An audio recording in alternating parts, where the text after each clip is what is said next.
हाय बच्चों, मैं विनोद कुमार आप सबों को अपने YouTube चैनल ई पाठशाला में एक बार फिर से स्वागत करता हूं। तो आज की क्लास काफ़ी ही मज़ेदार होने वाली है, क्योंकि आज हम स्टडी करेंगे इनवर्स ट्रिगोनोमेट्रिक फंक्शंस के प्रॉब्लम के बारे में। इससे पहले जो हमने स्टडी किए थे इनवर्स ट्रिगोनोमेट्रिक फंक्शन में, जो हमने देखे थे उसकी आर्टिकल के बारे में पढ़े थे। कहने की मतलब इनवर्स ट्रिगोनोमेट्रिक फंक्शंस की जितना भी बेसिक कॉन्सेप्ट थी उसको हम कवर कर चुके थे। तो आज जो हम स्टार्ट करेंगे इनवर्स ट्रिगोनोमेट्रिक फंक्शंस के प्रॉब्लम को स्टार्ट करेंगे, और ये मेरा प्रॉब्लम स्टार्ट होगी एनसीईआरटी बुक से, जो कि एग्जाम में लगभग क्वेश्चन इसी से पूछी जाती है। 95% क्वेश्चन जो आती है एनसीईआरटी से आती है। तो हम जितना भी क्वेश्चन यहाँ पे देखेंगे एनसीईआरटी बुक से देखेंगे। और जो भी बच्चे इस वीडियो को देख रहे हैं इससे पहले जो आर्टिकल की वीडियो नहीं देखे हैं, तो सबसे पहले जाकर के आर्टिकल का वीडियो देखिए इनवर्स ट्रिगोनोमेट्रिक फंक्शंस में, फिर आकर के इस प्रॉब्लम का वीडियो देखिए, ताकि आप सब आराम से इसको सीख सके। जो बच्चे आर्टिकल सही से पढ़े हैं उसी बच्चों की ये प्रॉब्लम समझ में आएगी। जो बच्चे नहीं पढ़े हैं उसको काफ़ी परेशानी होगी समझने में। इसीलिए जितने भी बच्चे हैं सबसे पहले इनवर्स ट्रिगोनोमेट्रिक फंक्शंस की जो आर्टिकल का वीडियो ई पाठशाला YouTube चैनल पर अपलोड है, सबसे पहले उसको जाकर के देखिए, फिर जाकर के ये प्रॉब्लम का वीडियो देखिए।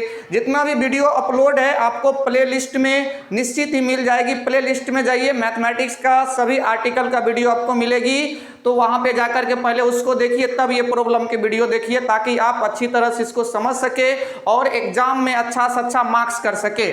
तो इसी के साथ आज हम अपना एनसीईआरटी का बुक स्टार्ट करेंगे प्रॉब्लम को लेकर के। इससे पहले हम आप सबको एक स्टेटमेंट सुनाना चाहते हैं, जो कि एक अच्छी स्टेटमेंट है, जो कि इंस्पायर काफ़ी करते हैं सबके लिए। जैसे मान के चलिए कोई काम को स्टार्टिंग करते हैं तो कुछ ना कुछ डर भय लगा रहता है कि क्या ये सक्सेस होगा कि नहीं, क्या कर पाएंगे कि नहीं। मतलब काफ़ी तरह से डायमेंशन आती है चारों तरफ से। इस स्टेटमेंट को सुन के कुछ ना कुछ राहत मिलती है। तो इस स्टेटमेंट के साथ अपना प्रॉब्लम को स्टार्ट करेंगे। कहा जाता है दोस्तों, खुदी को कर इतना बुलंद कि खुदा बंदे से पूछे बता तेरी रजा क्या है। इसका मतलब खुद को इतना मजबूत बना लीजिए कि भगवान भी ऊपर से आकर के आपसे पूछे बताओ तुमको क्या चाहिए, तुमको देने के लिए हम तैयार हैं। तो अपने आप को इस तरह से मजबूत बनाना है। तो इसी मजबूती के साथ आज हम अपना क्लास को स्टार्ट करते हैं इनवर्स ट्रिगोनोमेट्रिक फंक्शंस के प्रॉब्लम से। तो सभी बच्चे मेरे साथ ज्वाइन हो जाइए और प्रॉब्लम को हम देखेंगे बड़ी गहराई के साथ। तो मेरे पास यहाँ पे एनसीईआरटी का बुक है, ये एनसीईआरटी का बुक है। इनवर्स ट्रिगोनोमेट्रिक फंक्शंस की प्रॉब्लम इसमें दी हुई है। तो इसको आज हम स्टार्ट करेंगे। जितना भी बच्चे हैं वो लिख सकते हैं एनसीईआरटी सॉल्यूशन 2 एक्सरसाइज जो हम पढ़ेंगे यहाँ पे 2.1 का। 2.1 में जो हम यहाँ पे देखेंगे, जितना भी एनसीईआरटी का सवाल होगा इसमें हम देखेंगे प्रिंसिपल वैल्यू से रिलेटेड किसी भी क्वेश्चंस की हम प्रिंसिपल वैल्यू किस तरह से फाइंड आउट करते हैं। तो पहला मेरे पास होगी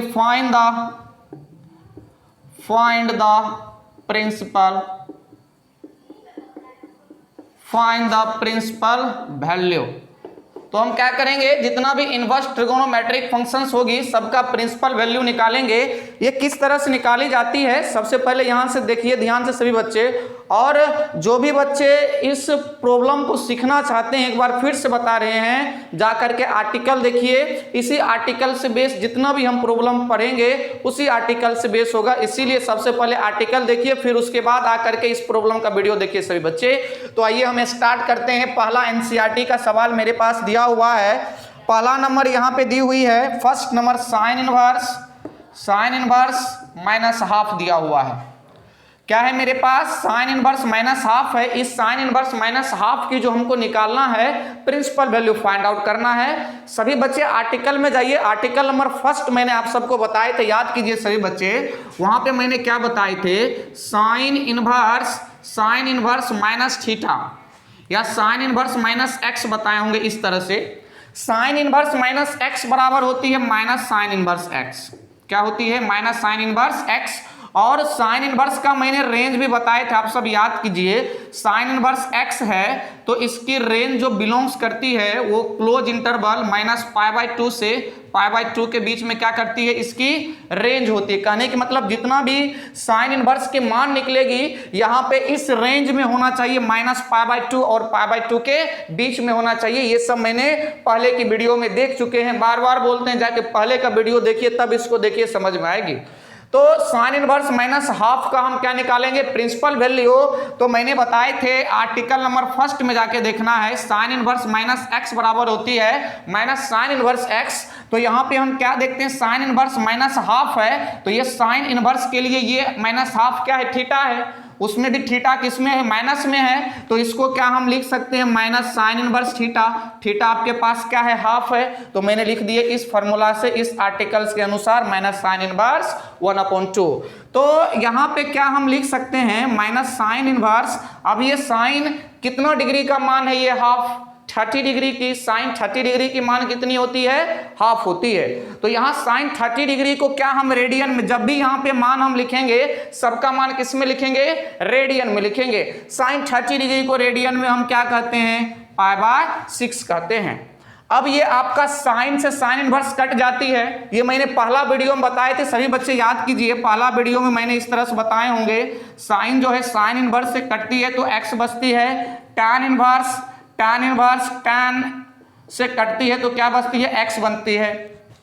तो यहां भी साइन इनवर्स साइन से कटा तो तुम्हारे पास क्या बचा, π/6। एक माने पहले से माइनस है तो कहने की मतलब क्या बची मेरे पास, -π/6 क्या देखिए तो ये किस में बिलोंग्स कर रही, -π/6 क्या बिलोंग्स कर रही है, क्लोज इंटरवल -π/2 और π/2 के बीच में।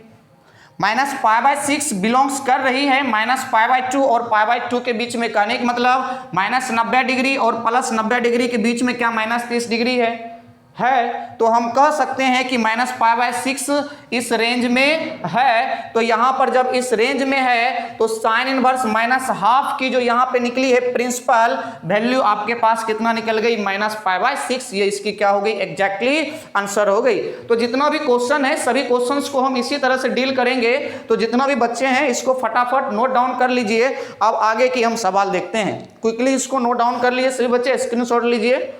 अब अगला हम सवाल देखेंगे। नेक्स्ट जो मेरे पास सवाल आएगी यहाँ पे इनवर्स ट्रिगोनोमेट्रिक फंक्शंस की एनसीईआरटी सॉल्यूशन चल रही है आपका। दूसरा नंबर सवाल देखते हैं। दूसरा नंबर आपके पास है कॉस इनवर्स √3/2। ये मेरे पास दी हुई है कॉस इनवर्स √3/2।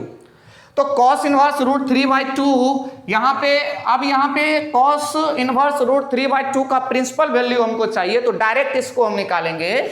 यहाँ पे हम लिख सकते हैं कॉस इनवर्स क्योंकि कोई फॉर्म तो है नहीं, सिंपल √3/2 कॉस कितना डिग्री की मान होती है ये आप सबको बताना है। तो कॉस 30 डिग्री की मान कितना होती है, √3/2। तो यहाँ पे 30 डिग्री को हम रेडियन में क्या लिख सकते हैं, π/6 ना। ये कॉस 30 डिग्री की मान है √3π/2 तो √3/2 को हम क्या लिख सकते हैं, cos π/6। अब ये cos से cos इनवर्स जाएगी तो आपके पास क्या बचेगी, π/6।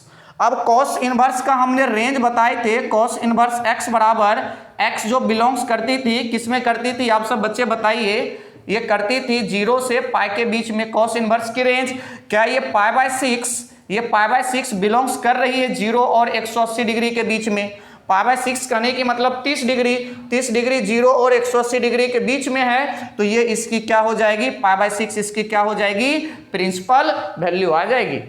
क्लियर ना। तो जितने भी बच्चे हैं इसका आप स्क्रीनशॉट ले लीजिए, इसको हम मिटाएंगे। तीसरा नंबर सवाल देखते हैं इसी का। तीसरा नंबर सवाल है कॉसेक इनवर्स 2 मेरे पास दी हुई है, इसका भी प्रिंसिपल वैल्यू चाहिए। तो सबसे पहली बात यहाँ पे सिंपली क्या करेंगे, हम इसको कट करेंगे। कोई फॉर्म से रिलेटेड है नहीं, कोई आर्टिकल से रिलेटेड, तो इसको हम कट करेंगे। लिख सकते हैं कॉसेक इनवर्स, ये कितना डिग्री का मान है, कॉसेक ये कितना डिग्री की मान है, कॉसेक 2 की अगर हम बात करें तो ये आपका जो होती है ये भी आपका 30 डिग्री की मान होती है। तो हम लिख सकते हैं कोसेक 2 को हम लिख सकते हैं π/6। π/6 क्या होती है इसकी 30 डिग्री की मान होती है, तो मैंने π/6 लिखे। अब कोसेक से ये कोसेक कटा तो आपके पास क्या बचा, यहाँ पे π/6 बचा। अब इसकी हमने रेंज की बात किए थे, आप सब बच्चे याद कीजिए इसकी रेंज जो आई थी x बिलोंग्स कर रही थी किस इंटरवल में, क्लोज इंटरवल में -π से π/2 के बीच में, और यहाँ पे 0 आई थी, तो ये इसके बीच में क्या हो रही है, बिलोंग्स कर रही है। तो हम कह सकते हैं कि इसके बीच में जब ये बिलोंग्स कर रही है तो इसकी प्रिंसिपल वैल्यू भी क्या आ जाएगी, π/6 आ जाएगी। ये तीसरा नंबर थी। चौथा नंबर हम देखते हैं, इसी से रिलेटेड सबसे पहले हम इसको टेस्ट करते हैं और सवाल नंबर चौथा लेंगे अपना। चौथा नंबर सवाल है प्रिंसिपल वैल्यू से। चौथा नंबर सवाल मेरे पास यहाँ पे दी हुई है। चौथा नंबर क्या कहती है, tan इनवर्स -√3, tan इनवर्स -√3 मेरे पास दिया हुआ है। तो tan इनवर्स -√3 का प्रिंसिपल वैल्यू निकालते हैं। तो आपको पता होगा, बेसिकली मैंने बताए थे सभी बच्चे को, tan इनवर्स -θ बराबर क्या होती है, -tan इनवर्स θ। याद कीजिए सभी बच्चे, tan इनवर्स -x बराबर क्या होती है, -tan इनवर्स x। और यहाँ पे x जो इसकी बिलोंग्स करती है वो किस रेंज में, ओपन इंटरवल -π/2 से π/2 के बीच में इसकी क्या हो जाती है, tan इनवर्स की रेंज हो जाती है। ये सब मैंने आर्टिकल में आप सबको पढ़ा चुके हैं। तो tan इनवर्स माइनस यहाँ पे क्या है, थीटा है, -θ, तो लिख सकते हैं -tan इनवर्स √3। अब ये √3 कितना डिग्री का मान है tan इनवर्स का, आप सब बताइए। तो ये कितना है, tan 60 डिग्री का। 60 डिग्री को क्या लिखते हैं, π/3 रेडियन में। tan से tan इनवर्स गया तो कितना बच गया, -π/3। तो क्या ये -π/3 क्या ये बिलोंग्स कर रही है -π/2 और π/2 के बीच में। 60 डिग्री -60 डिग्री इसके बीच में है, इसी के रेंज में है। तो हम कह सकते हैं कि tan इनवर्स -√3 की प्रिंसिपल वैल्यू क्या आ जाएगी, -π/3 आ जाएगी। तो जितना भी बच्चे हैं इसको फटाफट नोट डाउन कर लीजिए, इसका स्क्रीनशॉट ले लीजिए, इसको हम मिटाते हैं। तो फटाफट लिख लिए सभी बच्चे। अब हम देखेंगे इसकी 4 नंबर देखिए। अब 5 देखते हैं, इसके 5 नंबर देखते हैं। 5 मेरे पास क्या है, 5 मेरे पास दिया हुआ है cos इनवर्स -½ cos इनवर्स -½ दी हुई है। इसकी प्रिंसिपल वैल्यू हम फाइंड आउट करते हैं। तो cos इनवर्स -½ की प्रिंसिपल वैल्यू मैंने आप सबको बताए थे, याद कीजिए सभी बच्चे। फॉर्मूला आर्टिकल में मैंने बताए थे cos इनवर्स -θ बराबर मैंने बताए थे π - cos इनवर्स x बताया था। आप सभी बच्चे आर्टिकल नंबर जाके देखिए सेकेंड, इसमें निश्चित बताए होंगे cos इनवर्स -x बराबर π - cos इनवर्स x। यहाँ पर भी सेम बातें हैं, cos इनवर्स -x है तो इसको लिख सकते हैं π - cos इनवर्स x। इसको भी हम लिखेंगे π - cos इनवर्स x। x आपके पास यहाँ पे कितना है, तो कितना हो जाएगी, +x है, तो यहाँ भी x के जगह हाफ है, तो क्या देंगे हम, +½ रखेंगे। तो क्या हम यहाँ पे इसको अरेंजमेंट कर सकते हैं, ये कितना डिग्री का मान है, हाफ। cos हाफ कितना डिग्री की मान है, 60 डिग्री की। तो यहाँ पर हम क्या लिख सकते हैं, π/3। अब cos से cos इनवर्स गया तो मेरे पास कितना बचा, π - π/3। अब इसकी एलसीएम लेंगे तो मेरे पास कितना आएगी, 3 आएगी। तो 3π - π, तो मेरे पास कितना आ गई, 2π/3। 2π/3 आ गई। तो क्या 2π/3 cos की रेंज में आती है क्या, cos की रेंज होती है 0 से लेकर के पाई के बीच में। तो 2π/3 0 और पाई के बीच में आती है, तो इस रेंज में आती है। तो इसकी प्रिंसिपल वैल्यू कितना निकल जाएगी, cos इनवर्स -½ की प्रिंसिपल वैल्यू मेरे पास कितनी आ गई, 2π/3। तो जितना भी बच्चे हैं सबसे पहले इसका स्क्रीनशॉट लीजिए फटाफट। तो इसको हम टेस्ट करते हैं, काफी मोस्ट इंपोर्टेंट टर्म्स है एनसीईआरटी का, और ये ऑब्जेक्टिव टाइप के क्वेश्चन इससे ज्यादातर बनती है, और कभी कभी सब्जेक्टिव में भी 2 मार्क्स की क्वेश्चन पूछ देती है। तो इसीलिए ये मेरे लिए क्या है, काफी मोस्ट इंपोर्टेंट है। अगला हम देखते हैं 6 नंबर मेरे पास दिया हुआ है। 6 नंबर क्या है, tan इनवर्स -1 दी हुई है। tan इनवर्स -1 अभी मैंने आपको बताए थे, tan इनवर्स -θ बराबर क्या होती है, tan इनवर्स -x बराबर होती है -tan इनवर्स x। तो तो यहाँ पे हम कह सकते हैं कि tan इनवर्स माइनस एक्स बराबर माइनस tan इनवर्स एक्स, तो यहाँ पर भी tan इनवर्स माइनस एक्स है, तो tan इनवर्स 1 tan कितना डिग्री की मान है 45 डिग्री की, तो tan 45 डिग्री को रेडियन में π/4 ये गया, तो आपके पास क्या बचा माइनस π/4। तो क्या है माइनस π/4। अगर इसकी रेंज देखिए तो ये बिलोंग्स करती है ना ओपन इंटरवल माइनस π/2 से π/2 के बीच में, तो हम कह सकते हैं कि tan इनवर्स -1 की प्रिंसिपल वैल्यू कितना निकल गई माइनस π/4। तो सभी बच्चे स्क्रीनशॉट लीजिए फटाफट, इसको भी हम क्या करते हैं टेस्ट करते हैं।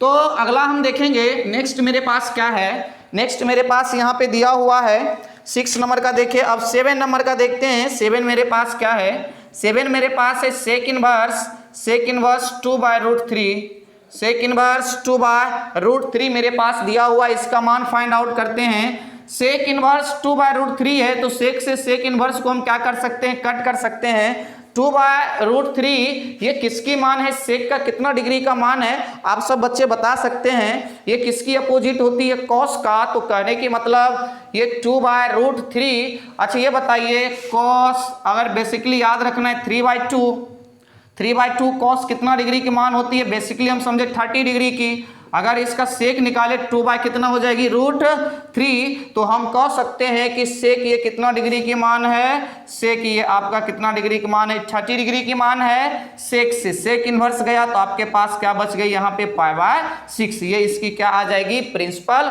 आर्गुमेंट आ जाएगी। नेक्स्ट हम देखते हैं अगला है मेरे पास 8 नंबर में। सबसे पहले हम इसको टेस्ट करते हैं, जितना भी बच्चे फटाफट इसको नोट डाउन कर लीजिए, काफी इजी है, ऑब्जेक्टिव में काफी काम आती है। प्रिंसिपल वैल्यू 8 नंबर का हम देखते हैं। 8 नंबर है मेरे पास कॉट इनवर्स √3, कॉट इनवर्स √3 मेरे पास आई है, तो क्या हम इसको कट कर सकते हैं कॉट इनवर्स कॉट। अब ये कितना डिग्री की मान है √3 कॉट की, अगर देखा जाए तो ये इसकी 30 डिग्री की मान है कॉट, ये इसकी 30 डिग्री की मान है। 30 डिग्री को हम क्या लिखेंगे π/6, तो कॉट से कॉट इनवर्स गई तो कितना आ गई इसके आंसर π/6, ये आ गई इसकी प्रिंसिपल वैल्यू। कॉट इनवर्स √3 की प्रिंसिपल वैल्यू मेरे पास क्या आ गई π/6। अगला सवाल है मेरे पास दिया हुआ 9 नंबर का सवाल हम देखते हैं। 9 नंबर का सवाल मेरे पास क्या दी हुई है, 9 नंबर का सवाल यहाँ पे दिया हुआ है मेरे पास कॉस इनवर्स -1/√2। अभी मैंने जस्ट आपको आर्टिकल बताए थे कॉस इनवर्स माइनस एक्स बराबर होती है π माइनस कॉस इनवर्स एक्स, तो ये आर्टिकल यहाँ पे हम यूज करेंगे। तो हम लिख सकते हैं कॉस इनवर्स को हम लिख सकते हैं कॉस इनवर्स माइनस एक्स है, तो π माइनस कॉस इनवर्स एक्स करने के मतलब 1/√2। क्लियर ना। तो यहाँ पे हम लिखते हैं π 1/√2 कितना डिग्री की मान है, कॉस की देखा जाए तो 1/√2 कितना डिग्री की मान होती है 45 डिग्री की मान होती है। तो हम कह सकते हैं यहाँ पे कॉस इनवर्स कॉस कितना 45 को रेडियन में क्या हम लिखते हैं π/4 लिखते हैं। तो यहाँ से आपका कॉस से कॉस इनवर्स गया तो π माइनस क्या बचा π/4, इसकी एलसीएम से ले लेंगे 4, तो 4π माइनस कितना हो जाएगी π, तो 3π क्या आ जाएगी 4, इसकी क्या आ जाएगी प्रिंसिपल वैल्यू मुख्य मान। तो यहां से मैंने क्या देखे कॉस इनवर्स -1/√2 की प्रिंसिपल वैल्यू कितना आई मेरे पास 3π/4। तो इसको हम टेस्ट करते हैं। अब अगला मेरे पास क्या है इसको देखते हैं। अगला मेरे पास यहां पे दिया हुआ है 10 नंबर का सवाल है कॉसेक इनवर्स -√2, कोसेक इनवर्स -√2 मेरे पास दी हुई है। अब इसका हम प्रिंसिपल वैल्यू निकालते हैं, तो क्या हम लिख सकते हैं कॉसेक -√2 की अगर हम बात करें तो √2 कितनी डिग्री की होती है, साइन 45 डिग्री की मान होती है 1/√2, तो कोसेक 45 डिग्री की मान क्या हो जाएगी जस्ट उसकी अपोजिट √2। तो हम इसको क्या लिख सकते हैं कॉसेक। सबसे पहले तो यहाँ पर इसकी हम आर्टिकल का यूज करते हैं कोसेक इनवर्स -x की अगर हम बातें करें तो कोसेक इनवर्स -x बराबर मैंने आप सबको बताए थे, सभी बच्चे वहां पर जाइए साइन tan और सेक, ये सब की मान क्या हुई थी, चेंज हुई थी, बट इसका मान क्या हुई थी, चेंज नहीं हुई थी। कहने का मतलब कोसेक इनवर्स माइनस एक्स की अगर हम फॉर्म देखें तो वहां पे साइन इनवर्स माइनस एक्स देखे थे, टैन इनवर्स माइनस एक्स देखे थे, और क्या देखे थे, sec inverse minus x, cot, tan और कोसेक। तो यहां से अगर हम कोसेक की बेसिकली बात करें तो कोसेक की क्या होती है, यहाँ पे cosec inverse minus cosec inverse अगर हम x इसको लिखते हैं, ये आपको आर्टिकल में पहले हम बता चुके हैं। जितना भी बच्चे हैं कोसेक इनवर्स माइनस x, यहाँ पे हम आपको एक क्वेश्चन देंगे। कोसेक इनवर्स माइनस एक्स मैंने यहाँ पे लिखे, जो होगा आप यहाँ पे लिखना कोसेक इनवर्स माइनस एक्स। और ये प्रिंसिपल एनसीईआरटी का प्रिंसिपल का ये लास्ट सवाल है, कोसेक इनवर्स माइनस रूट 2। तो जितने भी बच्चे हैं इस सवाल का आपको आंसर कमेंट में लिखना है। कोसेक इनवर्स माइनस रूट 2 का प्रिंसिपल वैल्यू क्या आता है, इसको आप सबको कमेंट में लिखना है आंसर के साथ। जो भी बच्चे सही जवाब देंगे उसका हम रिप्लाई करेंगे। तो यहाँ पे आपका प्रिंसिपल वैल्यू खत्म हो चुकी है किसका, 2.1 की। इससे आगे हम कल और प्रॉब्लम के बारे में स्टडी करेंगे। जो भी बच्चे को ये वीडियो अच्छी लगी हो तो क्या करना है, वीडियो को लाइक करना है, सब्सक्राइब करना है और बेल आइकन को प्रेस करना है, ताकि इस वीडियो का नोटिफिकेशन जितना भी वीडियो आए सबसे पहले आपके पास जाए और पढ़ के इसका बेनिफिट उठा सकते हैं। और